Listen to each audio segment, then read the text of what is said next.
Déclaration du Conseil national pour la sauvegarde de la patrie. Nigériennes, Nigériens, mes chers compatriotes, le mercredi 26 juillet 2023, les forces de défense et de sécurité regroupées au sein du Conseil national pour la sauvegarde de la patrie, CNSP, ont mis fin au régime de la 7e République. L'action du CNSP est motivée par la seule volonté de préserver notre chère patrie face, d'une part, à la dégradation continue de la situation sécuritaire de notre pays, et cela sans que les autorités déchues ne nous laissent entrevoir une véritable solution de sortie de crise. D'autre part, la mauvaise gouvernance économique et sociale. Mes chers compatriotes, s'agissant de la question sécuritaire, j'aimerais d'emblée dire qu'il y a le discours politicien sur la situation sécuritaire relayé par certains milieux politiques au niveau national et international et qui voudraient que tout se passe bien et sous contrôle. Il y a cependant la dure réalité de l'insécurité au Niger, telle qu'elle est vécue par nos forces de défense et nos laborieuses populations, avec son lot de morts, de déplacés, d'humiliations et de frustration. Les attaques meurtrières et traumatisantes de Bosso, Inates, Chinagoder, Anzuru, Bakorat et d'autres encore nous rappellent à suffisance dans notre chair et dans notre âme cette réalité au quotidien. Aussi, nous nous devons en toute humilité et en toute sincérité de poser les questions de savoir si la prise en charge actuelle de la question sécuritaire au Niger a permis de garantir notre sécurité, celle de nos familles, de nos villages et de notre pays. Et si nous pouvons continuer ainsi, avec la même approche, les mêmes acteurs et les mêmes résultats. Il appartient à nous tous, chaque Nigérienne et chaque Nigérien, de répondre en ayant à l'esprit sa propre survie et les seuls intérêts du Niger. Pour le Conseil national pour la sauvegarde de la patrie, nous répondons avec force par la négative. Non, l'approche sécuritaire actuelle n'a pas permis de sécuriser notre pays en dépit des lourds sacrifices consentis par les Nigériens et le soutien appréciable et apprécié de nos partenaires extérieurs. Non, les résultats ne sont pas à la hauteur des attentes des Nigériens. Non, nous ne pouvons plus continuer avec les mêmes approches jusqu'ici proposées au risque d'assister à la disparition progressive et inéluctable de notre pays. C'est pourquoi nous avons décidé d'intervenir et de prendre nos responsabilités, non sans avoir à plusieurs reprises tenté, tout en restant dans notre rôle de chef militaire, d'attirer l'attention des plus hautes autorités déchues sur l'incohérence et l'inefficacité de leur gestion politique des questions sécuritaires dans notre pays.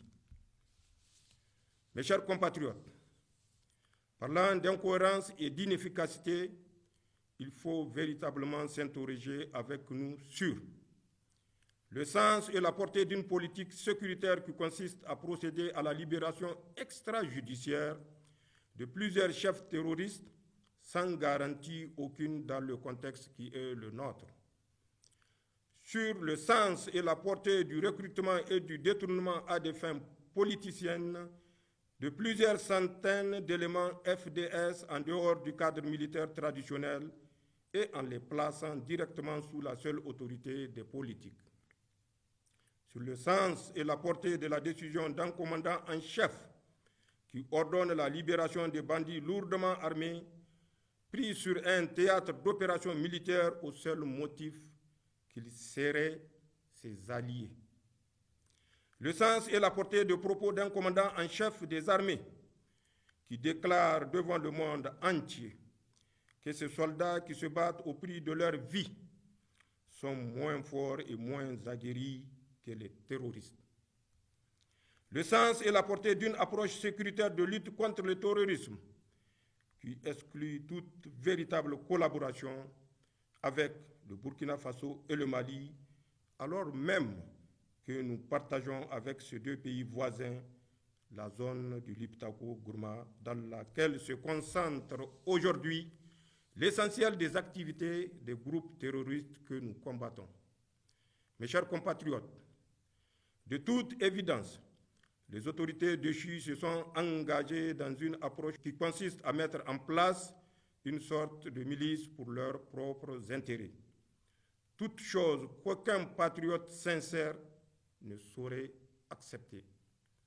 Mes chers compatriotes, sur le plan économique et social, l'amélioration de l'état actuel de nos finances publiques et du tissu économique de notre pays, la situation de l'école nigérienne, de la santé de nos populations, la lutte contre le détournement des deniers publics, la lutte contre l'impunité, la corruption sous toutes ses formes, le népotisme et les difficultés auxquelles font face les Nigériennes au quotidien sont autant de défis face auxquels le gouvernement déchu a montré ses limites.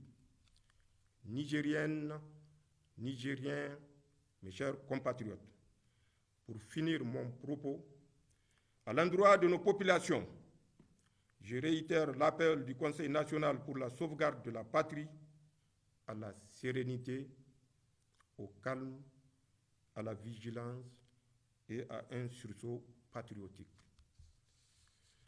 Pour qu'ensemble, à l'unisson, nous puissions relever les défis sécuritaires, économiques, sociaux, évoqués plus haut.